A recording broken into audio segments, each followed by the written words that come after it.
लग्न मंडप टाकताना शॉक लागून 2 तरुणांचा मृत्यू. हदगाव तालुक्यातील बोरगाव येथील दुर्दैवी घटना. नांदेड जिल्ह्यातील हदगाव तालुक्यातील मौजे बोरगाव येथे एका लग्न सोहळ्याचा मंडप टाकण्याचे काम सुरू असताना विद्युत तारेचा स्पर्श होऊन दोघांचा जागीच मृत्यू झाला असून एक जण गंभीर जखमी झाला आहे. ही घटना दिनांक 19 एप्रिल रोजी हळदीच्या दिवशी मध्यरात्री घडल्याने गावात शोककळा पसरली आहे.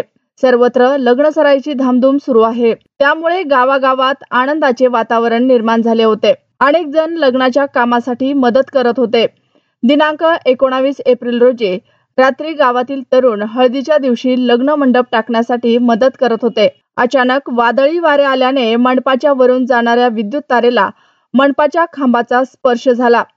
विजेचा जोरदार शॉक बसून पांडुरंग भट्टेवाड व साईनाथ भट्टेवाड यांचा जागीच मृत्यू झाला, तर अन्य एक जण गंभीर जखमी झाला आहे. जखमींना उपचारासाठी रुग्णालयात दाखल करण्यात आले आहे.